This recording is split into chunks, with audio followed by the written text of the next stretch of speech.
your socks! Hey! The Lost Art with Andrew Cox podcast, now streaming on all major podcast platforms. A Till Valhalla Project ambassador. Thanks for tuning in to the podcast that's given a voice to our veterans.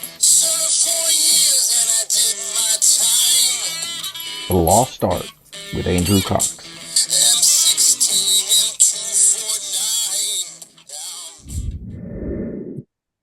Hello, my friends, and welcome back to the Lost Art Podcast, that podcast giving a voice to our veterans. I'm your host, Andrew Cox, and today we're having a special fireside chat. Why, you may ask? Well, it is 1 year from the very first episode that we've ever done. So we have some special guests on tonight. We're just going to have a good time and celebrate this 1 year anniversary. But before we get into the episode, or you enjoying the podcast, then make sure you go to the website. That's thelostart.podbean.com. Go check it out. See what we're all about. Click on that merchandise tab. We do have some cool merchandise. You can get a hat. You can get a shirt. You can get a cup. I got this cool little cup here right here. You know, you can get something like that. Keep your whiskey in. But help support us in keeping our veteran voices out for all to hear. Also, big shout out to the Till Valhalla Project and allowing me to be an ambassador for that amazing organization. It has been awesome to be able to help those guys out and just advertise for them every single week.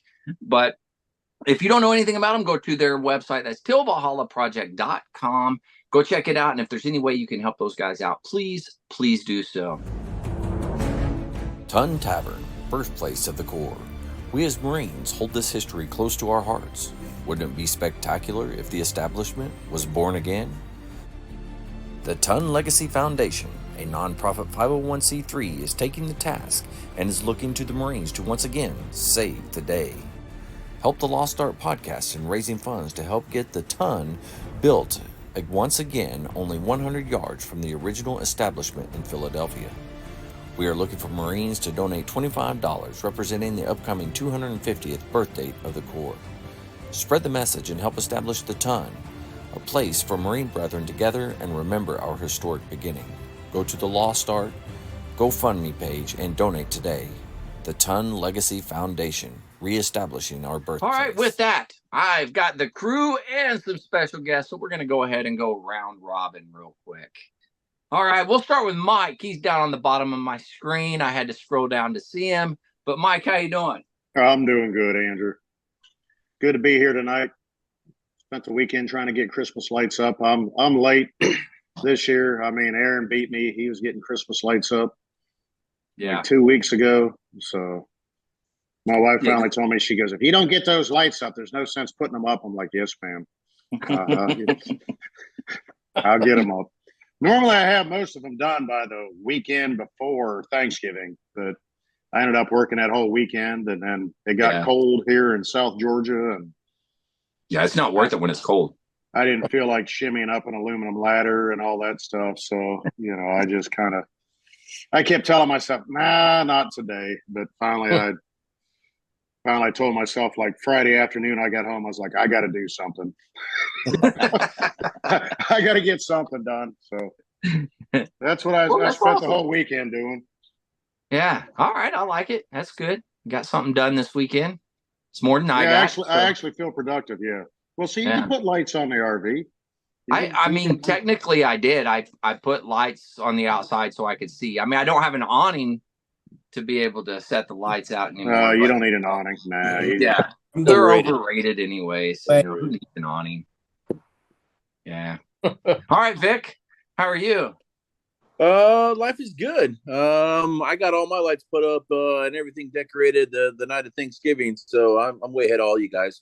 Let's see. This weekend I had a school board event.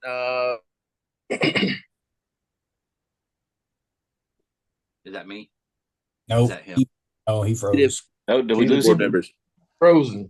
You froze right when you said I had a school board event. And then you froze. Yeah. Yep. So,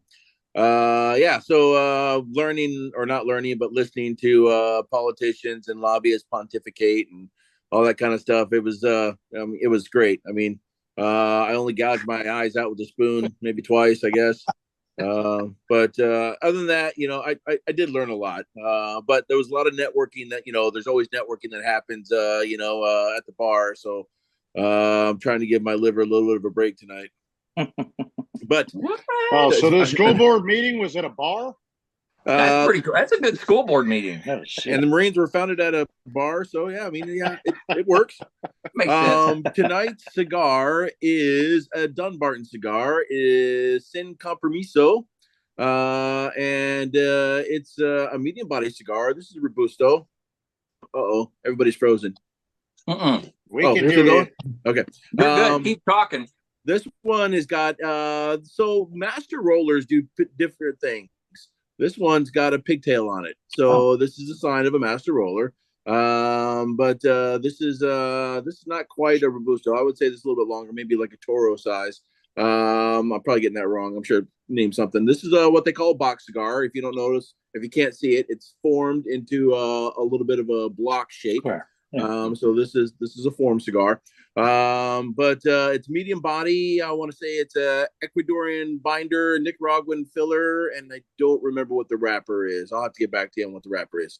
But the website says there are hints of sweetness and spice, but also cocoa and chicory root or something, which I have no idea what that stuff tastes like. So I'll let you know. Looks like a big nipple. That sounds right for him. That sounds right for him. Who said that? Who said that? That is Tim. And I can't hear you.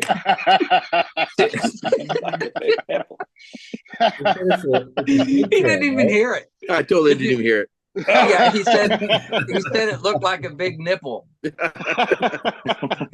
Hey, it's there are some people that spoke just for the oral fixation of it. I will admit, and I may be one of them. Yeah, you may have something there. I'm not going to that one. Too bad Mark's not here right now. Man, he'd be giving you a hard time like it's cool. All right. Aaron, how you doing? Yeah, definitely Mark giving him a hard time on that one. Yeah, Mike. So, the Christmas lights never end, I guess. So this weekend I got a list of things I need to change up with the lights. So more lights to come. Not a whole lot. I don't have a. That's probably why I keep getting lists of hang this up and hang that up and do more, right? The never-ending Christmas lights. As I mentioned before you started the recording, just doing some home improvement stuff around the house, busted my eye open a little bit. So those listeners and folks wondering what's wrong with his eye, yes, I got hit in the eye. Aaron, at least it wasn't your dog this time. Yeah. There's only so much you can blame on the dog, right? That's a Christmas light injury right there, if I've ever seen one. Yeah. Well, hey, the good thing is I wasn't on a ladder, so. Oh man, that's awesome. All right, well, we'll get to our special guest here. We're gonna go ahead and go with Tim Dickinson. Tim was a guest when we did a fireside chat. I met him in Arkansas on a Air Force base. It was Little Rock Air Force Base. Yes, and sir. We were RVing in the same spot, and he heard me playing guitar, and he was like, "Who's this weirdo?" And he came over and said hi, and he just happened to join the podcast that evening when we were recording. So, Tim, how you doing? I'm doing great. Yeah. Hey, when I met you that day, you're going to tell them the rest of the story about what you shared with me? I don't know, man. Do you want me to tell everybody? We had a little bit, just a little bit of moonshine that somebody had brought to me for my retirement, and Tim really likes moonshine. I never knew I did, because that's the first time I've ever had it. So, yeah, it was good. The apple pie. That's right, apple pie moonshine. Yeah, that's good. I'm doing good, but you overachievers with your lights and everything. I just want you to know we don't even have a tree yet. we're way behind. That's what you're American. Come on. we're in the middle. We're also in the middle of a move. When I met Andrew, we were full time in our RV, and we've been traveling for 5 years, almost 5.5 years now. So we finally we have a house. So that kind of, and we just got it. We're renting a house and making that adjustment from RV life back to a house. So yeah, we spent the weekend moving, and now I've got to go in for a nerve burn in the morning, my SI joint. Yeah, but That'll be fun. Good, though. Hey, it's all good. I'm here to tell about it, so I'm just happy. Yeah. Not to mention, you just look at your awesome mustache. I mean, come on.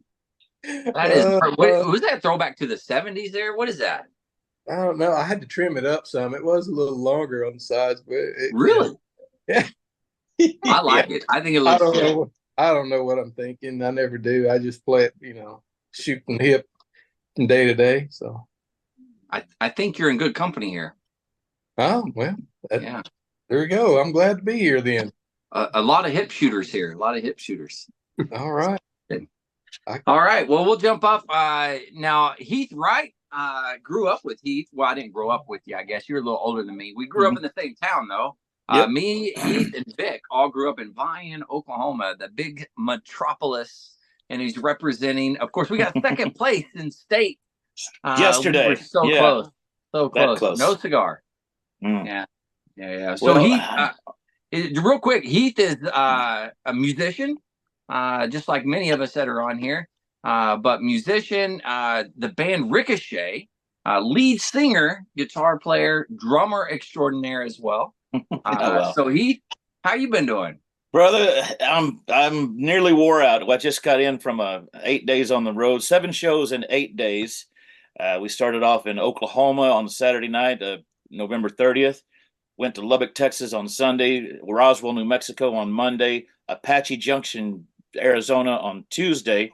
We had Wednesday off in Vegas, and that's when everybody started getting sick. We took having a night off in Vegas is never a good idea.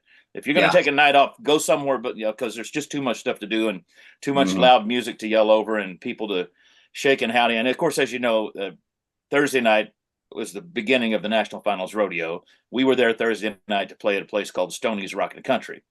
Played Thursday in Vegas, and then Friday in Wickenburg, Arizona. Last night we were in Albuquerque, New Mexico. Just got home about 4 or 5 hours ago, so I'm a little wore out, and that's why you get casual Heath today. I thought I'd represent Vian. We are still licking our wounds over yesterday's loss against Davis. Yeah, it was sucks, tough, man. And I wish I could have been there. I did watch it on the Mix 107. Excuse me. Yeah, Mix 107 or Mix 103. I don't know. I think it's Mix 103. Watching it though. I watched that, and I felt so bad for the commentators too, because they're from Sequoia County, and they wanted so badly for Vian to win, and we had a good start. The game started pretty good.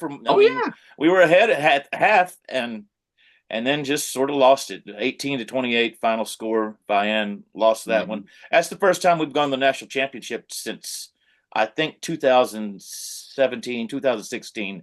My son was in a band at the time. So really? And the time before that was in 83. I was in the band. So no kidding. Yeah. Wow. So it's but I'm glad to be home. Oh, by the way, don't feel bad about Christmas lights. I don't have a tree up yet. I don't have any light. We never put up a whole bunch of lights, but it's just me and my son here at the ranch. So we'll probably go out and cut our tree down the day before Christmas and decorate it that night. So that's kind of how that's kind of how we do things. We tend to put things off to the last minute. I haven't done any Christmas shopping yet. So and by the way, Vic, when you cut the cigar, do you take that nipple completely off, or do you? I'm curious about that.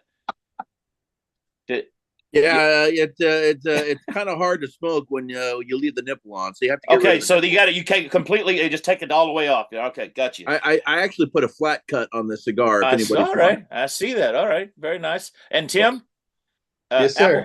Apple pie moonshine is not moonshine, brother. That's pancake syrup. That's pancake syrup. All right.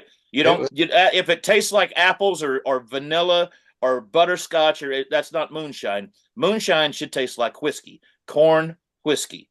but that's okay. I'm not going to take your man card right away. We're gonna keep going and see what happens with the podcast. All right, we're just gonna keep going. 306. This is number 306 podcast, and I'm only 2 sips into this. Anything could happen. Anything could happen. That is a true statement. That is a true statement. Yeah, for sure. All right, Heath. Thank you. All right, next guy up here, we got Rob Brooks. Rob Brooks. He is a drum major extraordinaire, Marine drum major for the 1st Marine Division Band. I got to serve with him there. That's where I met this awesome individual. And then he was with 2nd Marine Division Band as well. And there's not a lot of individuals that have been drum majors at both divisions, which is pretty crazy. I only know of maybe 4 of us? I think something so, like that. Yeah. But Rob is one of those individuals. Rob's a great individual. I love this guy. He came on the podcast, did his veteran story. Fantastic veteran story. So for those that are out there, go back and listen to it. It's a great episode. But hey, Rob, how you doing? I'm doing good. I'm really excited to be here, and especially to have celebrate the 1-year anniversary or birthday of your podcast, right? Yeah, that's crazy. Who'd have thunk that, right? I know. I remember when you I remember coming to your retirement. Actually, I got a couple of videos from the party at that bar that night. Your first time taking a blowjob shot, right? We did that, yeah. I don't remember a whole lot of it, but yeah, I think we did take a blowjob shot. I think that happened. Yeah. It was good. It was classic. It was great. But yeah, so again, since we're on the Christmas light stuff, I got to tell you, Vic, I definitely got you beat. We had ours up the weekend before Thanksgiving, so yeah, it comes show off. Way to be an overachiever there, Rob. Yeah, that's a typical drum major. He's got to up everybody. Yep. Typical drum major. Man, we're not going to get this power bill up and not enjoy all Yeah. My wife did point out that Thanksgiving was a little late this year, so we only have 3 weeks between Thanksgiving and Christmas instead of 3.5. So I don't know. But we were going to put it up early, but our tradition is we have family come in for across the country, so we always wait till Thanksgiving night to put it up, and then family helps us decorate. Yeah, sounds like an excuse to me. I win. Shots fired! All right. Something about excuses and apples. I don't know, something like that. And everything else. Yeah. Another drum major comment. Sounds like an excuse to me. Yep. I love it. All right, awesome, Rob. Thank you. And then last but not least, we have Roy Reyes. Roy came on the podcast. I'll be honest, Roy.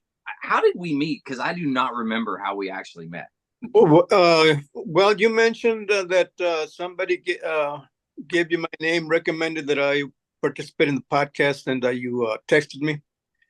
That's right. First time that I heard about the podcast, and then we proceeded to schedule a session, and so we did that, and that was by now it must have been that was probably like early this year that it was early. It was earlier, yeah, for sure. That's when we had podcasts without a video. That's right. That's right. Yeah, we started without video, and now we get to see your shiny, it's a happy face, and we're so excited, and Roy, you're extra happy this week. You are where? At the happiest place on earth. It's called the magical place. The most magical place on earth. Most yeah. Place on earth, and probably everybody can take that hint. But I'm in Orlando, Florida. Place called Disney World. I've been here almost a week. Took a break from all the activity back home. Doing gigs, I was able to sandwich some time. Actually, I canceled some gigs so that I could make this trip with the family. But very nice. Yeah, we come down twice a year religiously, so we're pretty regulars. Right now, I'm podcasting from the Riviera Hotel, which is pretty nice hotel. But having a great time. I was at the Hollywood Studios earlier, so I had to leave early so I can come up to the hotel and set up for the podcast. But it's a pleasure being here, meeting all the guys there, being part of it. And Victor, I met Victor like about 2 years ago, and I never thanked him for setting me up on a visit to Paris Island on some contacts. that I met him in San Antonio. He was there for Bandmasters Association conference or something. But Victor, thank you for setting me up with some great contacts over there at Paris Island. Heck yeah, man. That's what we do. Yeah. But anyway, I had a great time on the podcast, and as a matter of fact, we just we're in Virginia, Andrew, and he hosted me on the Marine Corps birthday, sponsored by the Marine Detachment at the Naval School of Music. That's right. So I had a great time, and I appreciate the driving me around and being a host, I guess.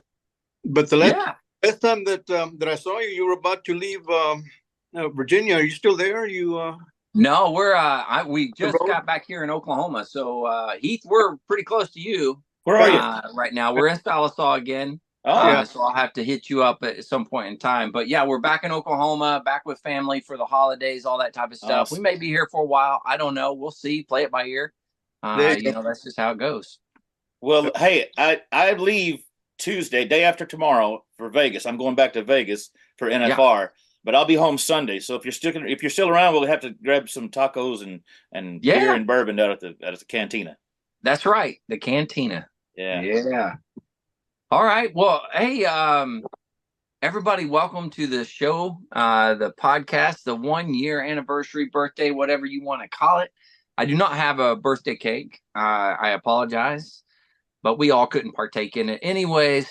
So we'll just have to all partake in a drink and say happy birthday. Happy birthday. There's a cake in every glass of bourbon, isn't there? There's a cake in every glass. In my opinion, yeah.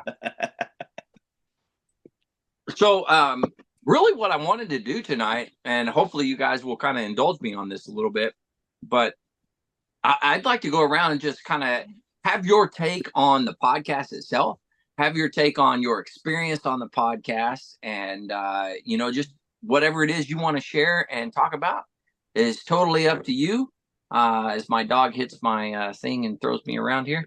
So we'll just kind of go around.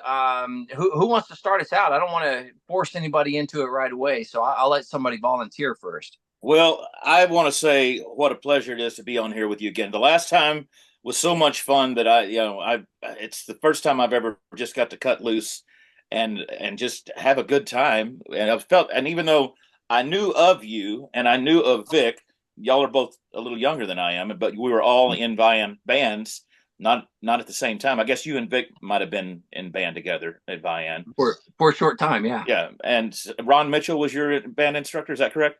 Yeah. Yeah. See, I'm old school. Oliver Baldwin. You may have heard stories about him. He was mine. But then when I finally got to know of who you were, it was after you were both already in the Marine Corps in the marching band there, and you did the Rose Parade. Yeah. And I remember there was like text messages that go on. There's this Facebook page called "You Might Be from Vian If," and then it was all over that page. It's like, hey, there's two Vian guys in the Rose Parade today, marching in the same Marine Corps marching band. And so I think for the first time on purpose, I watched the Macy's Day Parade on purpose that day. So, and just to see two Vian boys, it was just so cool. And they mentioned you both as you guys were marching by. And so we were all so proud. All of us Vian folks were so proud of you guys. And then I got to meet you in person just, earlier this year. Got to be on the podcast, and we just had a great time talking about Vian and I've never got to serve in the military, but my only experience is the few USO tours I've done and a few other things, country music and rodeo and just whatever came to mind. And I had a great time. And I got to tell you, I'm honored that you would ask me back to come do this anniversary show.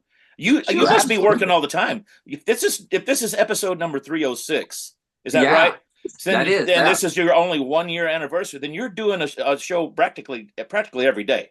It seems like it's quite a few shows. Yeah, for sure. So, now, when I first started, it was, I was doing like an episode every couple of weeks type of thing, and it was all by audio. There's no video whatsoever. Roy got to experience that, but And then I was talking to a couple of individuals, and they were like, "Yeah, you need to do the video. There's something different about the video." And I'm like, okay. And I jumped into it, and man, it has taken off. And for a long time we were doing 6 episodes a week, which was insane. But now we're doing 5 episodes a week, which I think is more manageable for me. But it's working out fantastic, and I'm having a blast doing it. So let me ask you a question before we get off. Yeah. You're doing the RV life right now, correct? You don't have a home base. You're That's just correct. traveling the country in an RV, and you still manage to get 5 episodes a week in. How do you work in travel time, and how often do you travel? It depends. Sometimes we travel, every day, depending on where we're trying to get to. Gotcha. But usually we'll stop at a place for a week or so, maybe a little longer if we like it, that type of thing. But it just kind of depends. And then there's also, depending on where we go, like we went down to Texas, and Roy helped with this, but we set up a couple of days at one of the VFWs, and we recorded, I think it was 8 or 9 episodes. Wow. All within like a couple of days, which was fantastic. Wow. So that helps out tremendously whenever you can record them all back to back, and then you have an extra supply of them and stuff like that. So that helps quite a bit. Well, very cool. Well, again, thank you for having me on the anniversary show. It was a blast last time. I'm having fun this time. Hopefully not as much fun, if you know what I mean. But yes, I don't know. I have no idea what you're talking about. Thanks again. Yeah, man. Thanks, Heath. All right. Anybody else want to jump on next? I want to spin off what Heath said, because you mentioned 3 of you vying on here. Tim's from Arkansas. I'm from Arkansas. Roy, I do apologize. I didn't catch where you're from, but I'm assuming small town America. San Antonio, actually. San Antonio, okay, small enough. Small enough. Yeah. Rob and Mike, this is what it's about, and this is why I appreciate what you're doing, Andrew. Is you hear about all the famous people, right? Day in and day out on the news. That this actor, that actor supports, this president or that president, or this person supports this policy and that policy. But this is what it's truly about. It's Americans talking to Americans and just having a good time, putting our differences aside and just enjoying life and living life to the fullest. And, I appreciate what you're doing with that, Andrew. And I appreciate you allowing me to come back on here. I took a break from this thing for a while, because I definitely don't know how Andrew was doing it, but I was like, I was only doing 1 or 2 a week with him, but I was like, I had to take a step back and, kind of manage my own life a little bit and get things right. But absolutely. Hey, Aaron, I got to tell you this. You are also working a regular job. I mean, there is that. Wow. So that takes up a little bit more time than what I got going on. I'm not doing anything but the podcast. So this is my job right now. The word work is a stretch, but yeah, I am employed somewhere else. I love it. It's good. All right. Who wants to go next? Anybody? Yeah, I'll jump in. Kind of just Rob. Okay. Yeah, I mean, it is Americans talking to Americans, but I think at the same time, it's also the smaller portion of Americans, like the service members, being able to talk to fellow service members and share stories and realize, we have a lot in common with each other. It doesn't really completely matter about what MOS we had. We have a lot of similar shared experiences, whether it's like through leadership or a deployment or just hardships in general. So I really appreciate you inviting me onto the podcast when we did my interview with you, and I got to tell my story and kind of relive a lot of the stuff that I had forgotten for so long, and just kind of take a trip down memory lane. And it was even, the cherry on the top was being able to do it with you, because this is something that this is your child, your baby, the thing that you were passionate about. And again, like when we met in Camp Pendleton, or at Camp Pendleton, you quickly became a huge mentor of mine, and anything that I can do to support and just share in your success, I'm all about. You're too nice, man. Well, I got to kiss your ass. So. Yeah, well, yeah, as it should be, as it should be.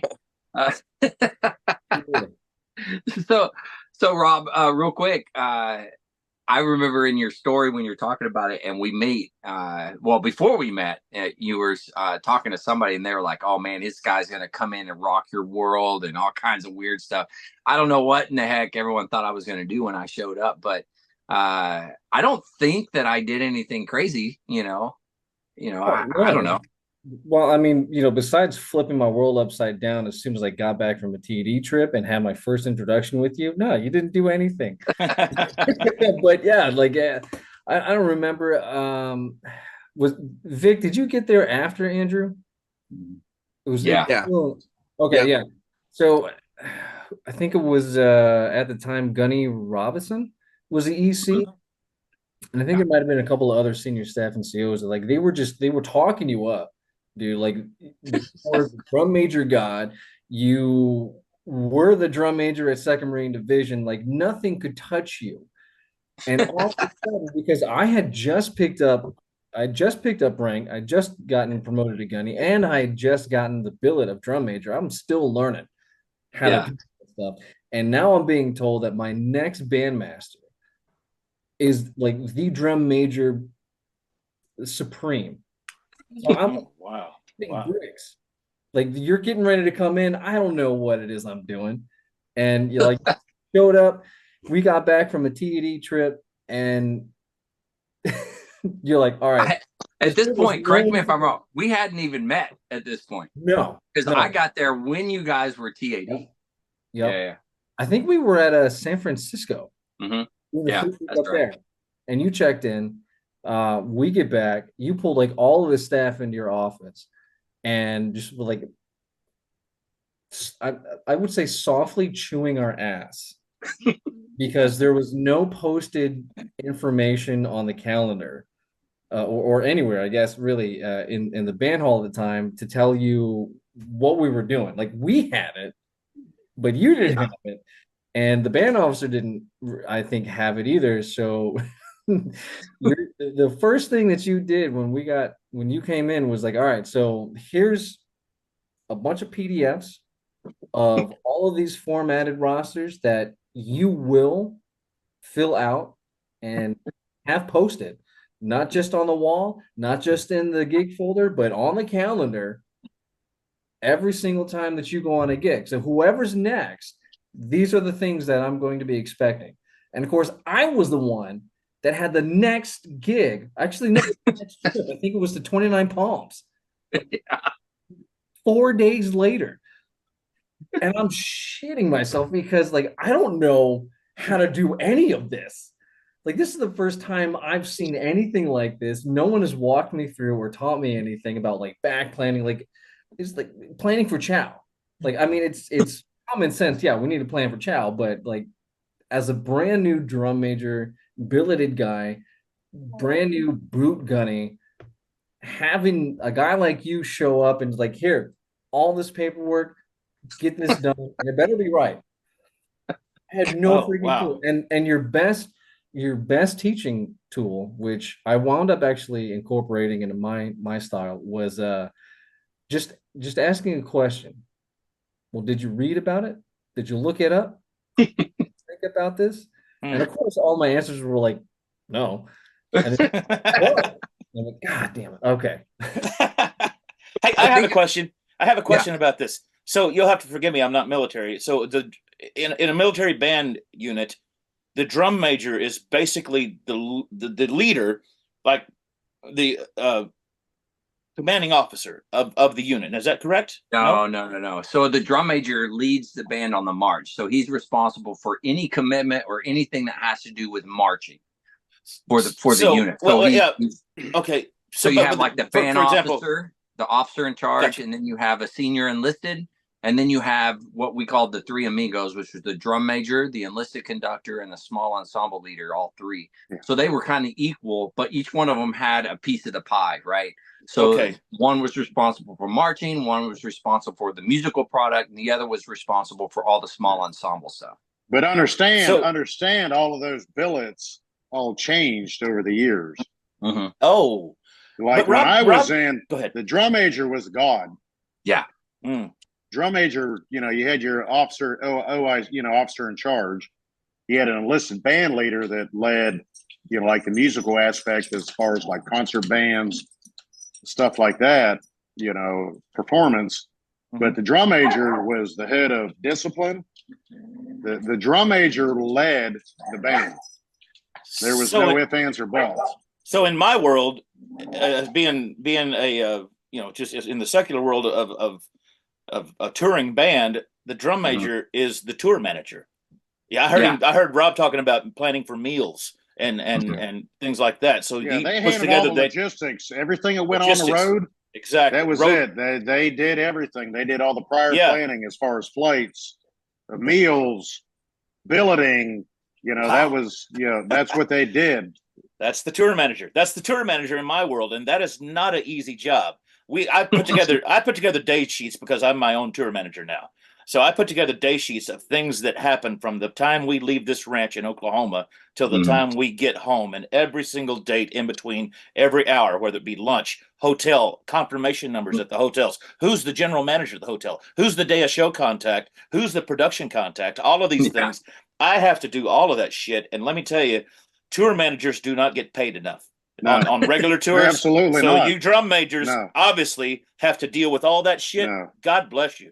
My God. Yeah, when a band goes on, like Albany, when I was at Albany, we went up to Ottawa, went up to Canada with the Canadian Rural Guard band and all that. We were up there 2 weeks. We had to do flights. Rob, this, Andrew, this, Vic, even Aaron, everybody knows this. You would think it'd be an easy thing, but it's not. Oh, no. You got to submit for this. You got to ask for that. You got to have, you've got to have manifests. You've got to have weights. Every anvil case, every instrument's in. You got to have loading manifests and everything. Oh, yeah. It's like, all right, we finally got a flight. No, what was it? What is it? What was it? Jado? Yeah, Josac. Josac, yeah. It's like all of a sudden, literally, like we got to be someplace. We got to be there tomorrow, and all of a sudden they're calling like, "Yeah, your flight's canceled." Oh. If we didn't know, if you're we not didn't a priority. You're not a priority. If we'd have known Tim back in the day, he would have done like 1,000 trips for us in a helicopter and get us there. Yeah, we did that at 29 Palms. I mean, we had a flight to go to Reno, Nevada to do a change of command, and all of a sudden the flight fell through. It was a C-130. It fell through. Yeah. They flew in it two my mind's going crazy now. It was double props. CH-46. Yeah. 46s, Yep. 46s, yeah. They flew them in and we loaded it up. Well, it was only one bird, but they flew it in. They got in there, we took the flight across the desert, Roy flew those in Vietnam. Yeah. The 46s? Yeah. Did you, Roy? Were you flying in the 46s in Vietnam? Those were what were used to they were called Puff the Magic Dragon. I think that's the good. Yeah. They put a lot of firepower. Yeah. They had those special Gatling guns that. Oh yeah.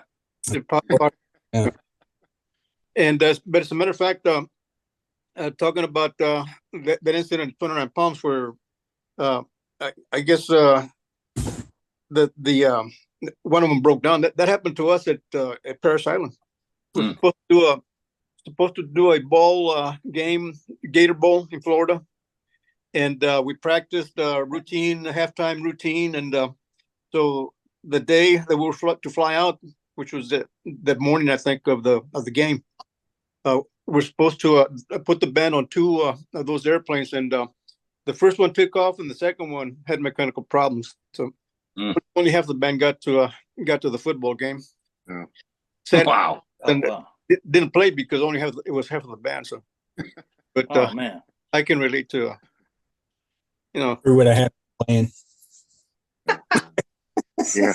The logistical aspect of all of it is just unbelievable. I mean, Andrew, Rob, Vic, Aaron, everybody knows this, but like I was saying, we were supposed to go to Canada for 2 weeks to go to Ottawa, and Bird got canceled. And all of a sudden I was the acting drum major because Master Gunny Eccles, I don't know, Rob, if you know that name or not, but Rob, you need to. You got to get up on your old guys, man. He had decided he was done, and there was other reasons. I'm not going to get into that, but it's like, well, you're responsible for this, McNanny. I was like, I remember he was Master Sergeant Farquhar at the time. He turned around and looked at me. He said, "You're going to do this?" He said, "You're the new drum major," and I'm like, I have no training in spinning a mace. I don't have, logistically, yeah, I can do that. He's like, we either do it or this is your career. Decide. What do you want? I'm like, all right. So I'm on the phone and I'm going back and forth. And, next thing you know, we finally found we had to get a commercial bus line out of Jacksonville, Florida. Came up and picked us up, drove us all the way to Ottawa, Canada. Ugh. We had to haul all the gear up there and everything we needed. We had to cut stuff down. We up there did, ceremonial change of the guard with them, which is a blast. Don't get me wrong. And then it was outside of the, they call it the castle in Ottawa, but it was us and the ceremonial guard band and all that. And they had their goat out there, was all dressed up, and, we played concerts and joint concerts and did all that. But all of a sudden we're getting into, it's nonstop on it was the old flip phone, cell phone. And I'm calling JOSAC and they're like, oh yeah, your flights. Yeah, we canceled your flight. That was it. Now, Tim, did you deal with JOSAC any when you were in? I don't think they had JOSAC back then. No. I would hope JOSAC was it joint. Oh man, I can't remember what it. I can't remember what it stood for now. Joint Service Air Command. Yeah, that's it. I even had a number to our direct contact, and I called him, and he's like, man, I don't know what you want me to do. I was like, we need a damn flight is what I need you to do. And he's like, it ain't gonna happen. It ain't gonna happen. So, we're back on the phone trying to get buses. So we finally got a bus line a coach line out of Buffalo, New York, to come and pick us up. But the problem is we couldn't fit all the gear on. They could only give us one bus. You had to do a U-Haul or something. We couldn't fit it all on, and it's like, well, the problem is we had to be back by a certain time. And then the day we had to go to a change of command. So it's like, what do we need? What do we have back there? And everything we didn't absolutely need got left behind. And I had to stay back there to ship it. Well, that turned into a fiasco through FedEx. And, I had some nitwit Marine what stopped the whole process because he bought a bottle of damn whiskey and didn't say anything and stuck it in a damn sousaphone case in a damn sousaphone. So when customs went through it, they found it. And it stopped the whole process. It's like, and the worst part is I had to do all that, and everybody else left on the bus. I had to ship everything, get to the airport, and then fly back into Atlanta. And then my wife actually picked me up to get back to Albany, and I beat the damn band back. And I'm like, where's all the gear? It's like, where's the gear? And they're like, yeah, I'm calling. And they're like, yeah, it's stuck in customs. Oh, Typical Marine thing. It's like, Well, They literally what's asked important? me on all the custom forms. I'm at the airport. They're going through everything. And they're like, is there anything in here we need to know about?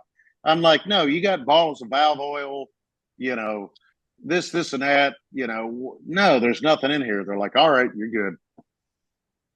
And then it's like, well, here's a number. And I called them back and I'm like, where's our stuff? And they're like, yeah, well, you told us there wasn't anything to find. There's a big old jug of whiskey stuck in a sousaphone. What is just whiskey? Come on. Yeah, that's kind of what I was like. But to answer your question, Heath, yeah, that's the drum major aspect of. Yeah, so they're basically the tour managers. They're the detail guys. Every little detail that goes on the road, they have to deal with it all. And anything that happens, it's their fault. Yep. Yeah, that's a true statement. Isn't that right, Rob? Exactly. Yes, it is. Yeah, Rob learned that. Anything that goes wrong, I'm coming to the drum major and be like, "Hey, what happened?" And he's like, yeah, that wasn't me." You say it just like that. You say it just you walk into the office and you sit down like, so what happened? Problem is y'all left him there alone, unafraid, with nothing to do. That's what. Yeah. Andrew was already had a laundry list. But see, the sad thing is Andrew had to learn under. The glorious Master Gunny Matt Boatwright, and that's where he learned. And that's where I actually learned logistics from, was him. I had no option but to learn. Master Gunny Boatwright was the number one guy when it come to planning, when it come to anything like that. I remember walking out. I was a drill instructor, just finished drill instructor duty. I show up at Camp Lejeune. I'm like, I'm the shit. I'm awesome. I'm a drill instructor extraordinaire. And I show up, and my first month and a half, 2 months was just straight butt chewings from him every day, because he was catching me on everything. It was like one thing after another. And I'm like, how? I thought I was squared away, but no, I'm a turd, right? And so I walk in his office and I'm like, I don't get it. Like, how are you catching me on all this stuff? And he goes, oh, it's freaking easy. And I'm like, well, please share. And he's like, oh, I got a Franklin Covey planner, and I do this and I do that, and da-da-da-da-da. And I'm like, you've got to be kidding me. So I ordered a Franklin Covey planner right then. And several days later, I walk in his office, I throw my planner down, and I said, please show me. and he did. After that, I was good. I was able to figure it all out. But yeah, mastermind when it come to planning now. And that's where I got my small little piece of the pie when it came to that, which I passed on to Rob. So, well, I'm glad you did, because, when I left 1st Marine Division, I went out to Okinawa, and I was the drum major for 3 MEF. And over there, we're doing all sorts of TAD trips off island to, everywhere in the Indo-Pacific area. And all of that, really facilitated the success I had out there as a drum major and logistician coordinator, project manager, all of that stuff. So as much as it sucked, walking into your office with a question and then leaving almost 2 seconds later, having to go read another manual and look this up or look that up and come back to you with a solid plan that you would just blow holes in and then reset the whole process. It made me a better drum major and a better leader. And so when I got out to 3 MEF, it was almost a cakewalk. It had to snap in with learning the intricacies of that job and the role out there, but made life so much easier. But that's what it's all about, passing on to the next generation of the lessons learned of the stupidity that we've all done. Oh yeah, and every admin shop I've ever had underneath me after you has hated me, so success. and you're welcome. They got better for it. They did. They hate you right now, but they got better for it. So it's all good. Very nice. Sorry, Andrew. I think I derailed your. No, you're good. What what everybody got from the podcast. So we're having fun. It's all good. So, Tim, you want to? I know you have an important engagement this evening. Tim, so. Yeah. Good. No.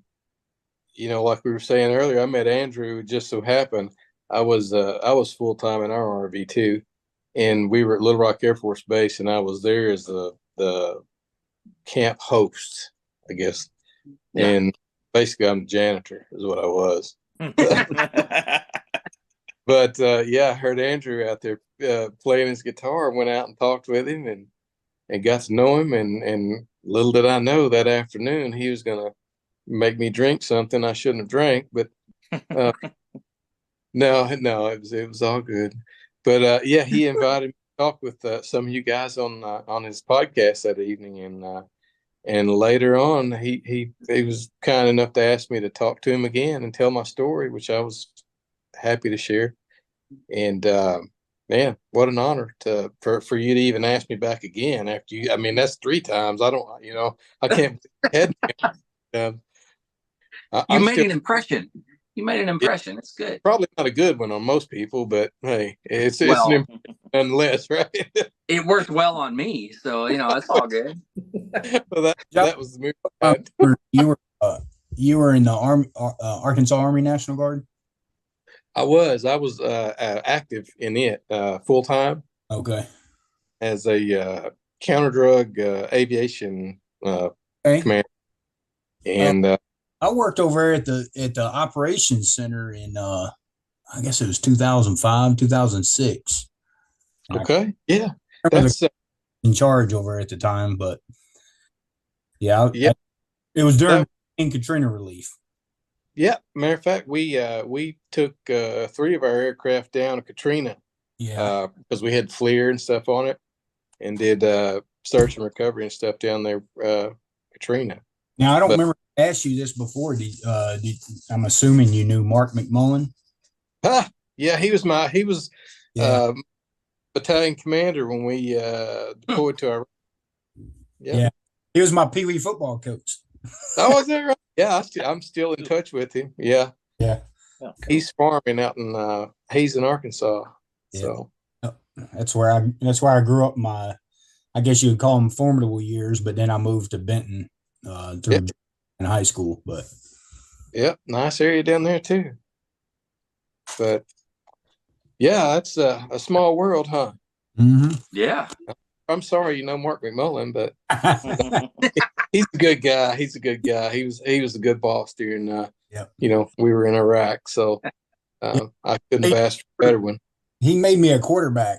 I don't know why, but I didn't know anything about being a quarterback, and he taught me whenever I was young. Now, I didn't go on to play in junior high and high school, but no doubt the things he taught me, I probably could have definitely carried him on. Yeah, he's a good guy. Yeah. Just stand up, honest, he's kind of crazy too, but actually, all guys at least from the National Guard to go back in the Marine Corps. So okay. That.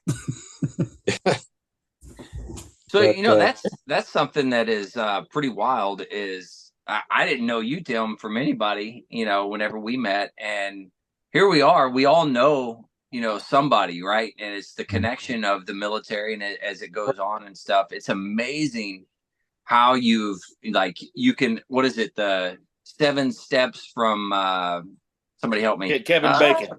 Kevin Bacon. Yeah. It's kind of like that. 7 steps from Kevin Bacon, but it's like we all know somebody that knows somebody that connects them. Yep. That's pretty cool.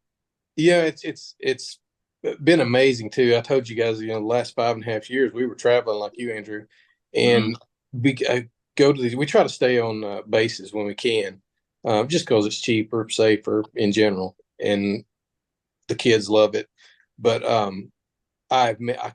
there's countless amount of people I've met that on those bases like you and like all you guys, and it's just immediate click, and I'm still in touch with them. Didn't know them from Adam, and but now I've literally have friends that that I've met within the past few years that are just everywhere, and I could call them right now. And got a matter of fact, we were at in New Mexico. He's not military, but he's from San Antonio area. He's a musician down there. Ben McPeak. And anyway, but he's, like I say, he wasn't military, but the bond, just I'm thinking, man, all you guys are musicians. I'm just a stupid helicopter pilot. I don't know what you guys are talking about. But just I don't know. I just find it neat that just these common things. Oh yeah. I don't know. I'm rambling now, I guess, but That's okay. Oh, thought I lost you there. Oh, you lost me? No, There you go. Okay. Well, it's my battery. It's all right. I gotta interject. I think it's cool. When I hear that you guys have mutual friends, military friends, it's the same way in my music world. I mean, it's like, hey, do you know that guitar player that he lived in Nashville from '93 to '94 and played for so and so? It's like, yeah, I did 2 shows with him that summer. That sort of thing. I think it's very cool. I mean, we're all, like you said, it's 7 levels of Kevin Bacon. We're all connected somehow. Yeah. Yeah. Well, it was an honor for me to be on your show, and congratulations on this. I didn't realize you had that many shows. That's like he said. That's almost every day. I don't see how you do it, and I don't have anything to do most days. I couldn't do it. I'm amazed that I didn't realize it was that many until I started actually like adding it up, and I was like, oh my God, like that's a lot of episodes. I didn't realize it until it had already happened. So, you need to give your wife, she's busy putting all this stuff together. Mm-hmm. She's having to put up with me. She's a saint for that. Of course, anybody's a saint for having to put up with me, so it's all good. Yeah, I would agree with that. Yeah, I knew you would. Saint McNanny over there. Saint. Yeah. Attitude Andrew. What? Attitude Andrew. And that's how I met you. And you're welcome. Everybody needs one of those from time to time. I take it Andrew leadership challenge to Gunny McNanny. Huh? Yeah. It might have been once or twice. I don't know. He wasn't too bad, to be honest with you, but it was. I remember there was a couple times it's like, mother, I swear to God.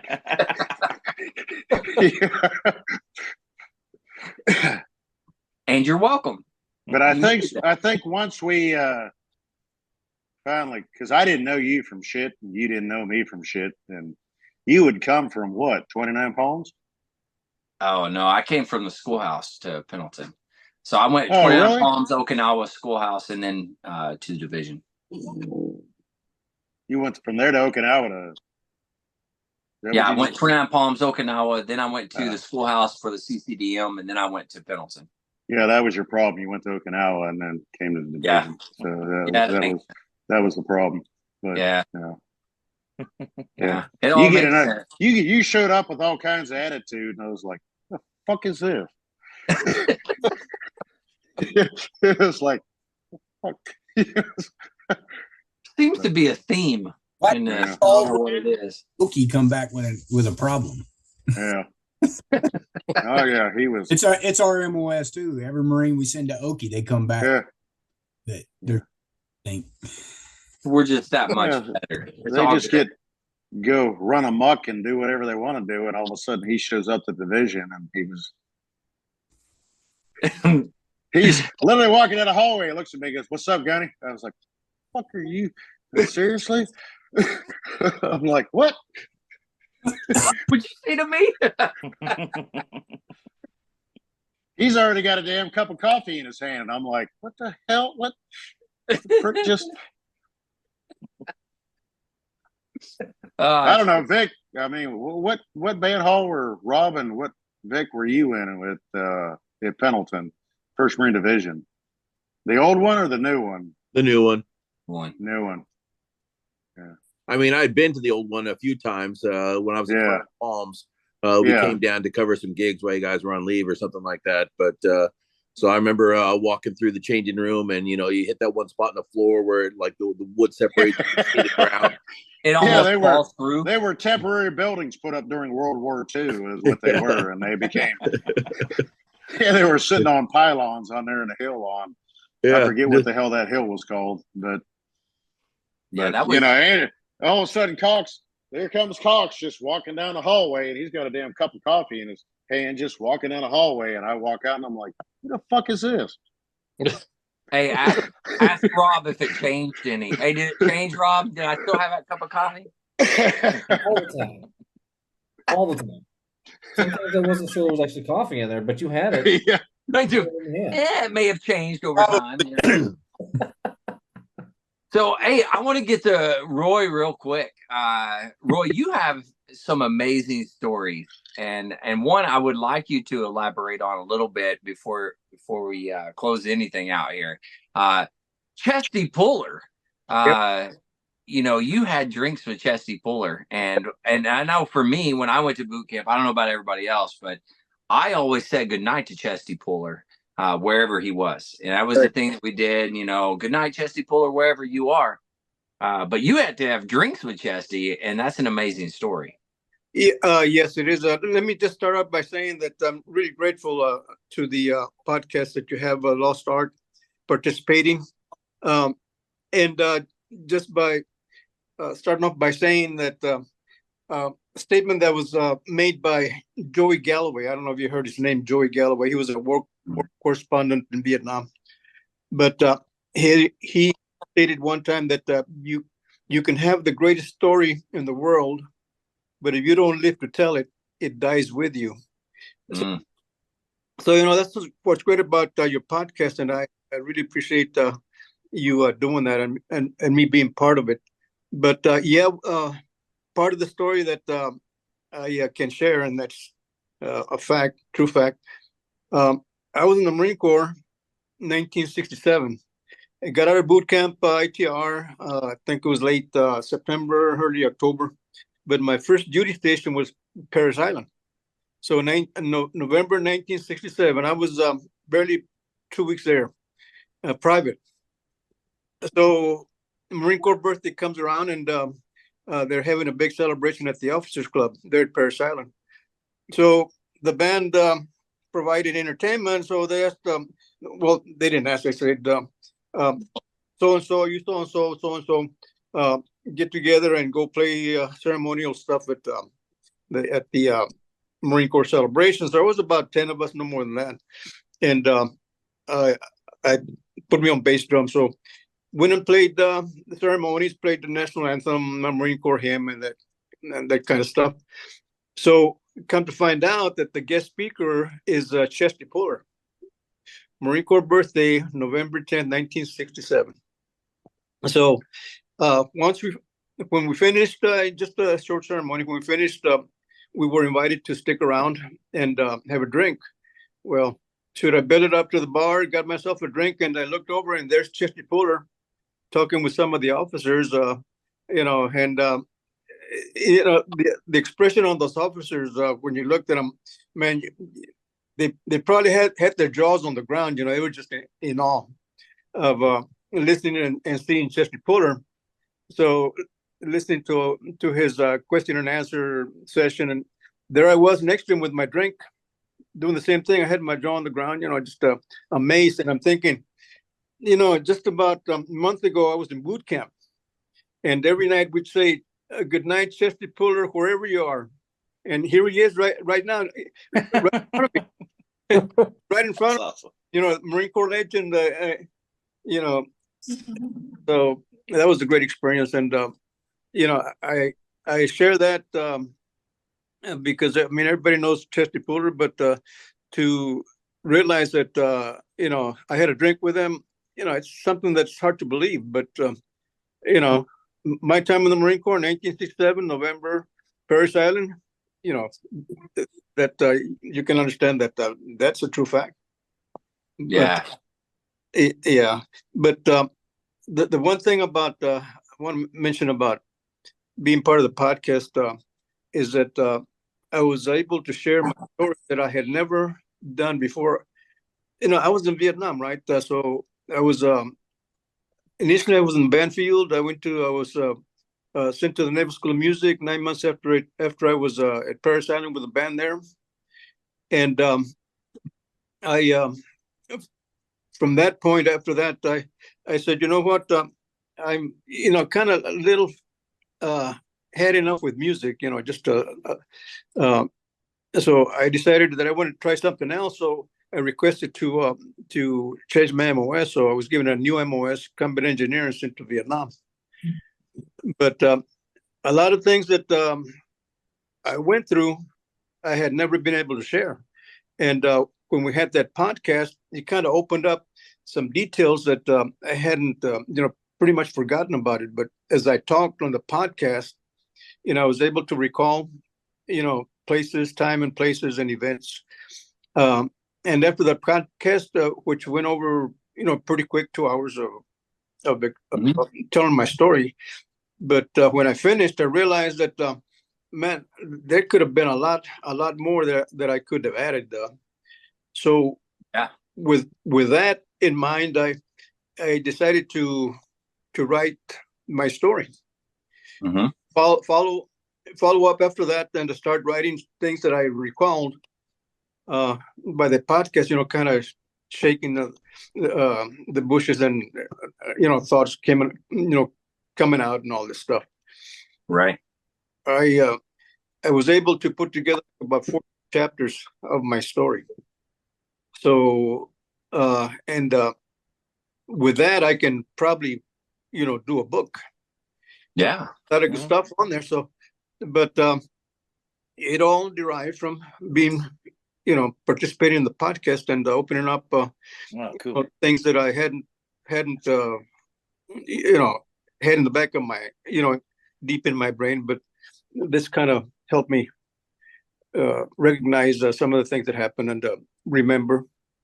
So it's a great thing. I really appreciate that you do what you do.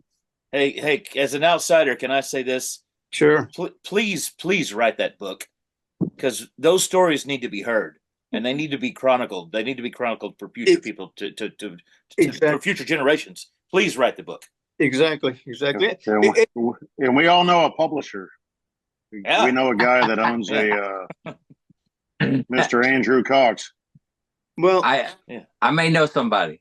Yeah, that book needs to be written. Absolutely. And I've heard my sound man. My sound man is a former Marine, and I've heard him talk about Chesty Puller, and I didn't realize that was a Marine tradition to say Chesty Puller, wherever you are, good night. That's very cool. That's very cool for me to hear. Thank you, guys. Yeah, Chesty Puller is I don't know, one of the most iconic Marines. Most when you decorated. look through history. There's a couple others. Dan Daly is one. That there's more out there, but Chesty Puller is probably the most iconic, Marine when anybody knows, what happened. And Roy, like you telling me that story, I don't know. I'm right now. I'm getting piss shivers as I'm talking about it, but absolutely incredible. And I thank you for coming on and telling those stories, and you're not the only one that's come on and told stories that they'd forgotten about and things, but it absolutely incredible. So I appreciate you, and thanks for being my friend and allowing me to drive you around and just you taking me under your wing in Texas when I came down. It's awesome. Yeah, we hit it off pretty well. Of course, you're the type of person that can hit it off with anybody. So true. Wow. That's true. I don't know about anybody, but anybody that drinks bourbon. There you go. Anybody that drinks bourbon, down there. He can hit it off or piss you off. It's one or the other. Sometimes it's both. Yeah, you never know. The problem is that the piss off, it's like, God, Jesus, he's a good guy. And it's like, okay. That poor guy. Bless your heart. Well, Vic, you've been pretty quiet. I want to come to you real quick. You're the one I hadn't heard from yet. I know everybody else has said something. Do you have anything you want to say? Yeah. So I transitioned out of my retirement ceremony was August 10th of 2022. But I did after my ceremony, I had 60 days of leave, and then I did 6 months of skill bridge. So I was still in for another 8 months. But my last day in uniform was August 22nd. My retirement date was March 31st of 2023, or March 31st. Sorry. And then when I was finally out, it had a little bit of an effect on me. I did almost 24 years in, and I had a little bit of a rough go at it. And for many months, I was having dreams about, I would wake up in the middle of the night because I would have a dream about, the band came and said, hey, we need you to do one more gig. Meet us at the spot. But I can't find my core frames, or I couldn't find my web belt, or I couldn't find my cover. I was having these dreams over and over, or then the gigs went away and the band's like, hey, we're going to do a moto run. We really want you to join us, but I can't. Where are we starting from? Well, well, we're going to be, it's just around the corner. You'll see it. And I could never find it, and then when you started the podcast and you asked me to come on, those dreams went away. Because I was connected again. In my subconscious, I think I felt connected again. That's I appreciate being on here. And I like to think that we're doing some good by talking about the events and the things that we do and our week to week. I think we're doing a lot of really good with all the guests that you bring on and all that kind of stuff. And I've got all kinds of great stories about Andrew because I've known him since he was 12. You'll have to tell them all. Yeah. Like he did not used to like bourbon. When we were at 29 Palms, we went to 29 Palms, we went to New Orleans for Mardi Gras. And I go into a bar, I grab a drink, and he goes, I don't drink this stuff. And I'm like, what are you talking about? He goes, my dad, every time I was sick, would give us NyQuil. So all this shit tastes like NyQuil to me. So I can't do this. I'm like, what the? But I was there when he finally got back into the good stuff. So God bless for that. But my logistics story is a little bit different than the drum majors. Heath, all the unit leaders that Andrew mentioned earlier, the drum major, the enlisted conductor, and the small ensemble leader, we were all responsible for logistics for our gigs. So when I left Quantico as a staff sergeant, I've been a staff sergeant for 3 years when I left the band. I didn't have a billet, and the band officer at Quantico was very, very, very stingy about who he would let conduct his band. So I think when I left Quantico, because I was training, I told my officer that I wanted to be a conductor. And his words to me, I'll never forget. He said, you shouldn't have told me that, because now I know every decision you're going to make is based on your own career instead of leading your Marines. And I was just flabbergasted by that. I was like, you're my officer. You're supposed to train me. So I hardly ever got to get in front of the band. Who was that? Zabo? That was Zabo. Yeah. Fuck, stick Zabo. Yep. So I'm like, you got to be kidding me. So I think I conducted the national anthem maybe 3 times. I warmed up the band a couple of times. I may have taken 1 gig, and that was it. And it was like to take the band across base to play the national anthem at a basketball game or some shit. It was a stupid gig, nothing complicated at all. So when I was literally en route, I left Quantico, put the Virginia in the rearview mirror, and as soon as I crossed the state line, it was like a weight was lifted off my shoulders. And when we were somewhere in the Midwest, Yaphet Jones called me because he was the bandmaster of the band that I was going to in Miramar, 3rd Marine Aircraft Wing Band. He calls me while I'm en route, and he says, "Hey, when you get here, I know you're moving here as a drummer, a staff NCO, but I need you to hop in the enlisted conductor seat when you get here." And I'm like, hell yeah, put me in, coach. I'm ready. I've been trying to become an enlisted conductor. Yeah, let's do it. So I show up there and I get a 1-hour turnover with my predecessor. 1 hour. And 3 days later, he was out of the band. They kicked him out of the band. He had done such a bad job that they removed his MOS. They stripped his MOS, turned him back into a saxophone player, and sent him to another unit. So I didn't get any turnover. I didn't know how to do the job because I was not trained to do the job at my previous unit. So I'm like, well, fuck my life. What's about to happen? So I'm on deck for about a week. It was maybe about 2 weeks. I'll say 2 weeks. And the officer in charge walks into the office, throws a little sticky note with a phone number and a name on it. It was some captain in RS Houston, and said, "Hey, we're going to do a recruiting tour. You're going to plan it. It's 12 days long. See you at the end." And he leaves. And just before he walks out of the office, he goes, "In the absence of the plan, you're the plan." And he leaves. And I'm like, I turned to the drum major and I'm like, what the fuck does that mean? He goes, well, when there's nobody around to ask, permission, and then it's better to ask for forgiveness, so you're the plan. And I'm like, well, fuck me. All right, here we go. He goes, do you know how to get flights? And I'm like, no. So I learned from the drum major how to do it all. But my 12-day tour was meticulously planned down to the nth degree. So I thank Hugh Wirtz for teaching me all the logistics stuff. But from that point forward, and when Andrew was at First Marine Division, I went into his office and I said, "Hey, all these guys, all these Marines, all these girls, they joined to be musicians. So we're gonna do concerts." And at this point, I had been the enlisted conductor at Miramar for several years, for 2 different tours as the enlisted conductor at Miramar. So I had all kinds of connections all over Southern California. And when Andrew brought me up because the OIC was leaving and he wasn't a conductor, he goes, "I need somebody to conduct the band." So I'm like, all right. So I show up and I walk in. I was like, "Hey, we're going to play."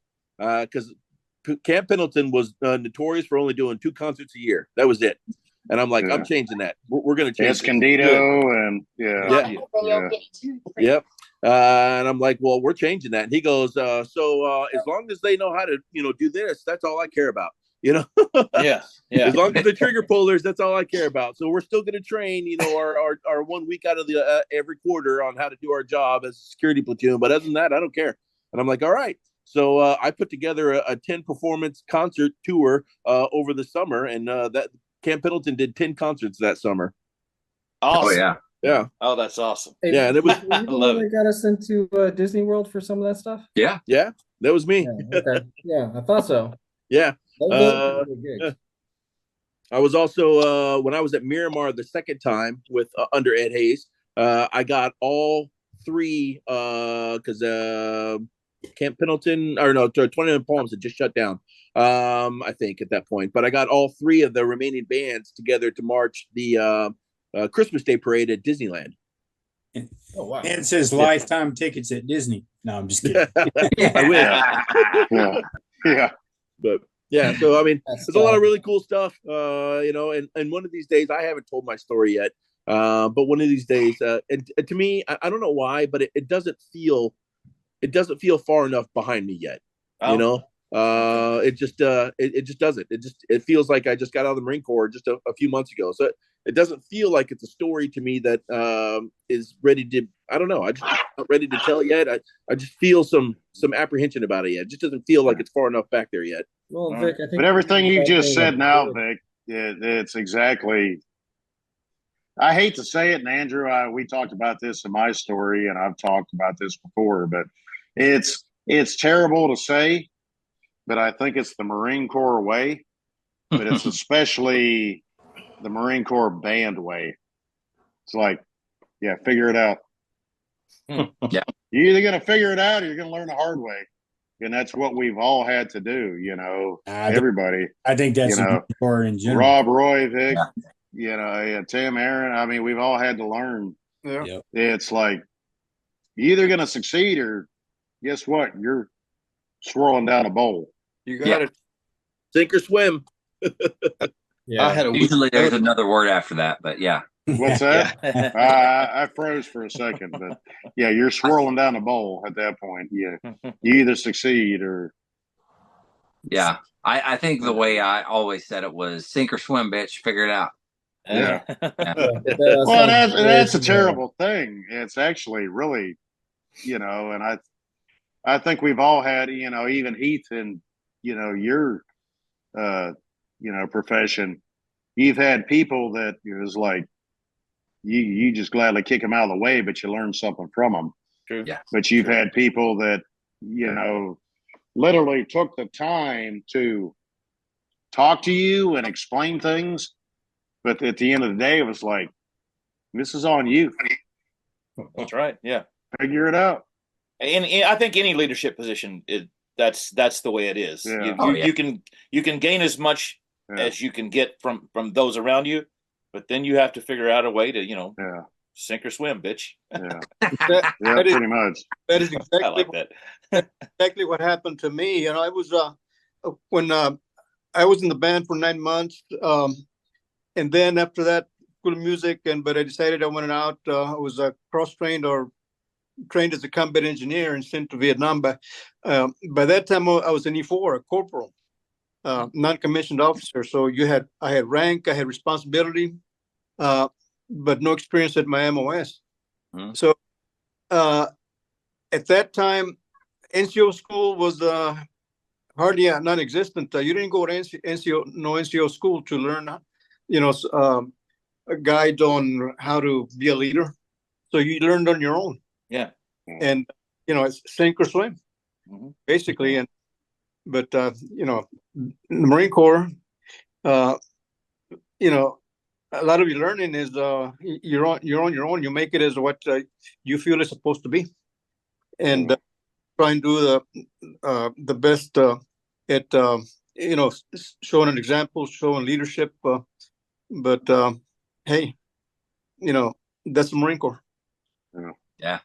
Yeah, you can only do what at the end of the day, even if you have bad leadership, senior leadership, you've got to stop and look at it and say, okay, what did I need? What did I want? What was my expectation? And you have to absorb that. You have to be that with the understanding that you're only human and you're going to make mistakes. And unfortunately, like, Roy, in your position, you went into a combat environment, and you pray to God that lack of leadership or understanding and that learning curve doesn't cause anything. It doesn't have adverse effects. But I respect the shit out of you, Roy. I mean, the simple fact that, what you went from to what you went from the band to what you did. Sure. Yeah. But the Marine Corps is unique in that it sets you up with a tradition that you're bound to want to follow. So your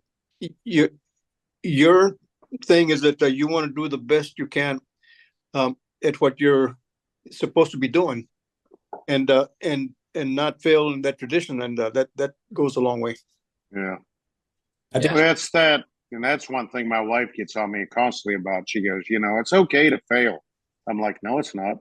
It is absolutely not okay to fail. We are our worst critics. That's absolutely. Absolutely, Aaron. I mean, that's the thing that she goes, you're worst or best, however you want to put it. You're harder on yourself than anybody else is. And I'm like, well, it's supposed to be. Because for a reason. Yeah, exactly. I mean, I have no other choice. Hey, real quick, before we get into any more discussions here, Tim, I know that you have something very important to do, and I want to say thank you for coming on. You are the man. I am so thankful that I met you. But if you ever need anything, don't hesitate, reach out. You are welcome on the podcast anytime. Let me know if you want to come on, be a regular even. You're more than welcome. So I'd love to have you on. But have fun tonight. But remember, thanks, Andrew. Hey, and again, it's an honor to even just be able to be on here. It's an honor to meet you guys and hear what you guys have gone through.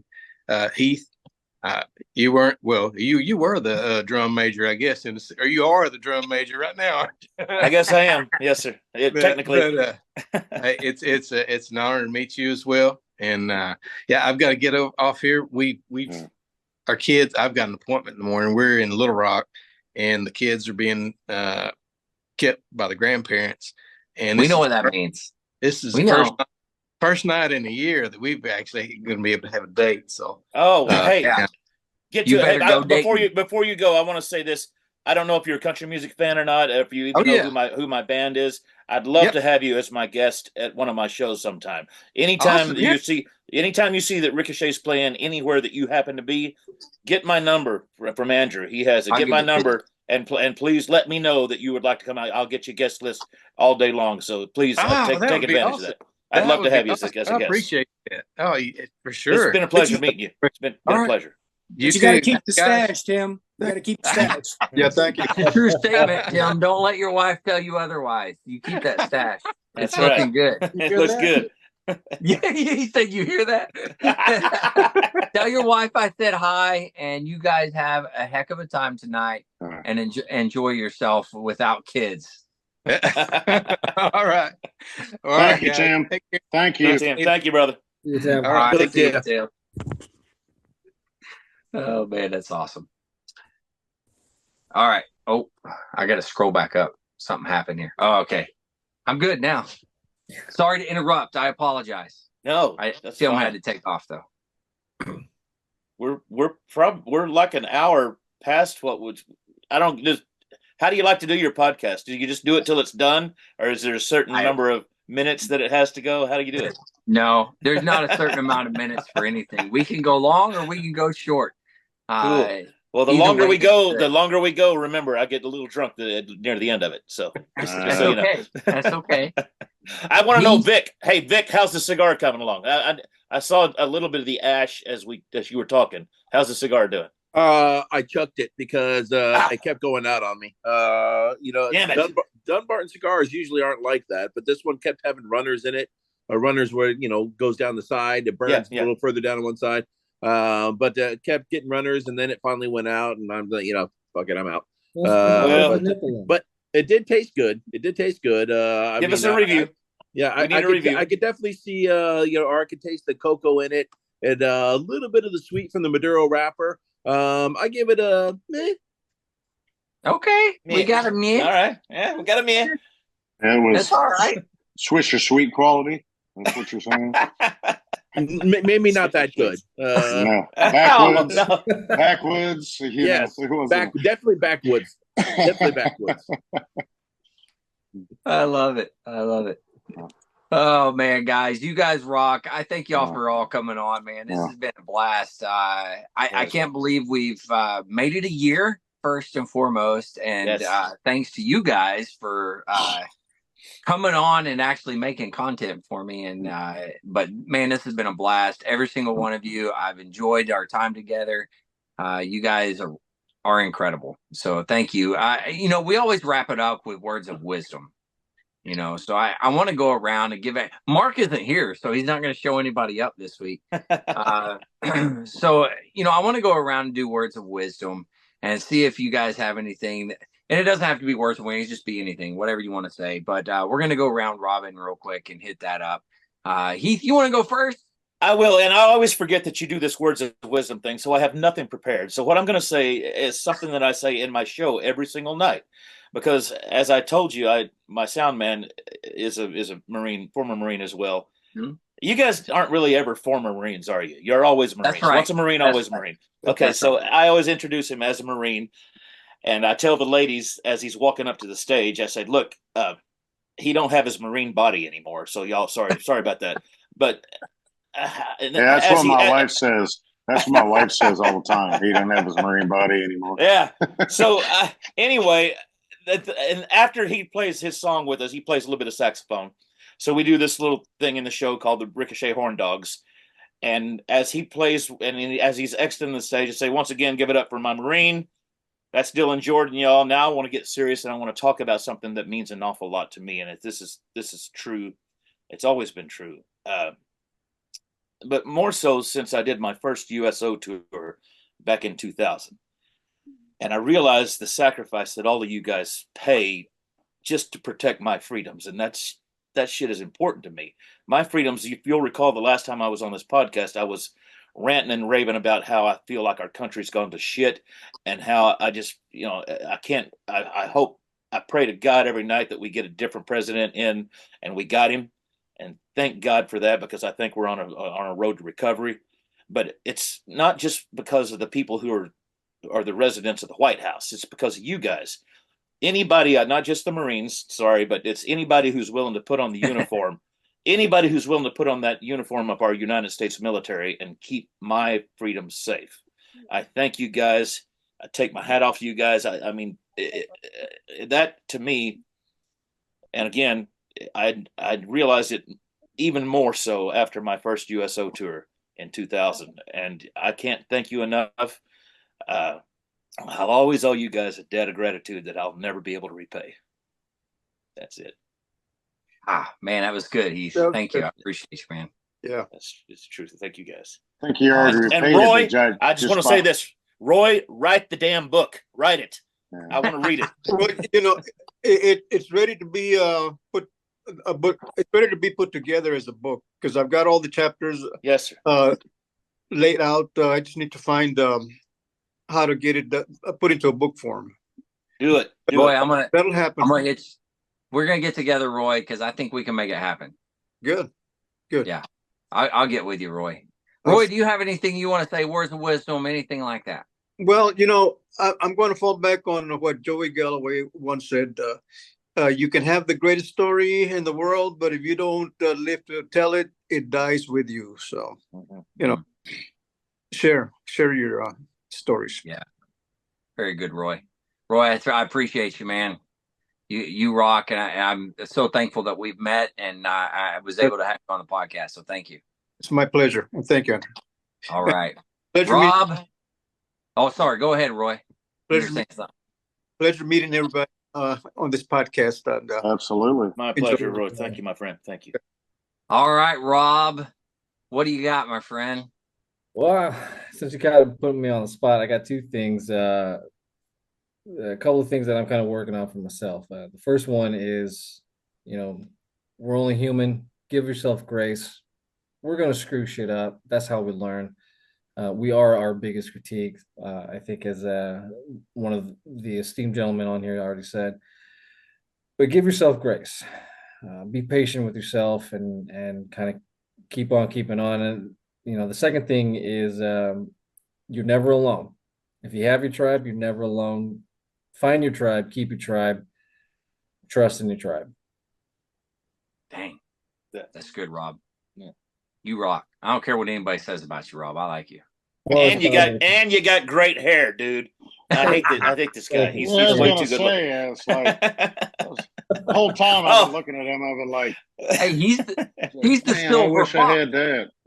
The silver fox. Yeah, dude. It's Yeah, not. It's a lot of it's the lighting, but some of it's not. Yeah, he Oh, belongs look at in like that. he belongs in like a Hallmark movie. It's like, what the fuck is? Got the hallmark up there. All right, Hallmark Rob. Thank you. I appreciate you. I love you, man. Aaron, you want to go next? Where's our birthday? He's trying to figure that out. Couldn't find the button here. No, Rob really stole what I was going to say. In a sense, I was just going to say, hey, if you first don't succeed, try again, and keep trying until you do. Yeah, Learn from your failures. Yeah, absolutely. I like it. Thanks, Aaron. I appreciate you, man. Thanks for coming on and being a regular. I appreciate you. Mike. Words of wisdom? Sure. Or Okay. whatever you got, whatever you want to say. Well, I got all kinds of shit. So Right. you want, it's like, you can counsel me later. this is what I was looking for last week and I couldn't find it. Yeah. I pulled it up. Is knowledge speaks, but wisdom listens. Ooh. The difference between growing up and being mature is knowing when to speak and actually knowing when to listen. Wow. Like that. That's good. Like that. Hey. I wish I'd have known that during the last podcast I was on. Hey, Heath, I enjoyed it. I ain't gonna lie. Like I was listening. No, I didn't see Because- anything bad with it. I mean, Oh, hell. we had a blast. I was such a drunk ass. I apologize for that. You were not. You didn't act like it. Yeah. Dude. Hey, that's how you know that you're having too much fun with friends. It didn't feel like a promotional thing that I have to be all straight laced for. Yeah. It felt like a night with Yeah. friends to me. So That's right. Yeah. That's what it was to me. That And that's the That's biggest good. thing with Andrew that I'll say to you, Andrew, with the podcast is you have put out a platform that we can just be ourselves. yes, We can talk, we can communicate, we can just, we got political at some point, early, and I didn't even want to do the podcast before when you asked me to do it, and I did not want to do it. And, my wife, Kelly, she told me, she's like, She said, "Why don't you do the podcast?" I was like, "I don't have anything to contribute. I don't like people. I don't want to talk to people." She goes, "These aren't people. These aren't people." We don't like you either, Mike. Yeah. Just for the record, Fuck that you wasn't me too, that Aaron. said that. I'm just Fuck saying. both of you, the two of you. Yeah. But she's the one that told me, she's like, "You need to do this," and I was like, I have nothing to contribute. I have nothing. She goes, "Yeah, you do." And just being a part of this is actually something that I look forward to each week. And then doing my story with you, and it goes with Roy. There was things that came up that I talked to Andrew about, that even my wife listened to it, and she's like, "You've never told me that." Yeah. No, you can't. So I thank you, Andrew. Thank you, Mike. I appreciate you coming on here, man. Yeah. You know how I feel about you, Mike. Yeah, I know. I'm just a big baby. We You're love my you, big Mike. baby, Mike. Mike, you are awesome. Thanks for coming on, Mike. I appreciate you. No, I thank all of you. Thank you, brother. All right. Heath, you keep going on. "Oh, I didn't serve. But you don't realize what you do for us. True statement. That's what everyone would say when they would come. They would, on those USO tours, they would always come through and say, "Hey, we can't thank you enough for being here on Thanksgiving weekend." And I'm like, "Are you serious? I'm just here one weekend. You're here for a 2-year deployment, in Korea or wherever it was that we had." No, but you're the guy that showed up. You're the guy that actually gave. You're the guy that actually gave a shit. Yeah, and that means a lot. Well, it means a lot to me just to have that experience, to be with you guys out there. For what short amount of time it was. It was very cool. I want to come back. On. Yeah, let's do this again, brother. Let's do You need to drink guys. more the next time, because I'll work on it. You're not as fun tonight. I'm not as. At least you can understand what I'm saying right now. You bring moonshine on next time. Yes. Oh man.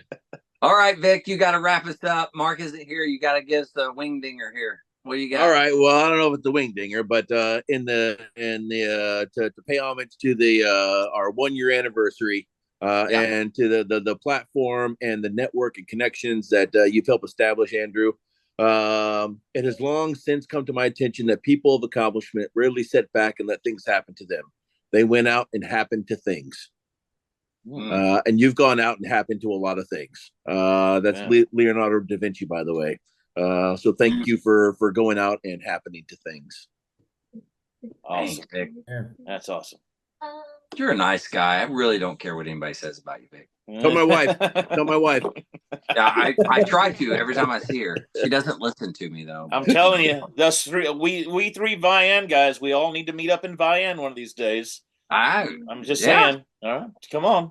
I'm buying drinks and everything. I'm buying everything. All right. You don't have to ask me twice. I'm gonna regret saying that. I got a feeling I'm gonna regret saying that. You are gonna regret it. It's all good. Say y'all better call the Vian police first. Yeah. They'll be there drinking with us. What are you talking about? I play cards with the chief of police, so there you have it. I'm game. Oh, man. Yeah, come on, Roy. Come on to Vian, buddy. Yeah. I got to shake your hand one of these days, brother. All right. Hey, guys. Truly appreciate it. Thank you all for coming on. You guys rock. It has been a heck of a ride this year, and I couldn't have done it without you guys. So truly appreciate it. And you're just a small representation of all the individuals that come on. And to everybody out there, thank you for what you've done. Thank you for coming on the show if you've been a guest. And thank you for listening if you've been out there listening. Share it with your friends. Share it with everybody. And let's blow this thing up and make it even bigger than what it has been. But to all the listeners, remember, if you're struggling, you need help, anything like that, the VA does have some great resources. You can always dial 988, press option 1. You can always text 838-255, or you can go to veteranscrisisline.net. Any of those options are going to put you in contact with somebody that can help you out. Remember, one veteran life loss is one too many. I care about you. Everybody here cares about you. The entire veteran community cares about you. So please reach out for help. And if you're out there, you're not struggling, you don't need it, you don't need that helping hand, please give it to them. And celebrating with me for this 1 year anniversary. To everybody else, stay motivated, change your socks.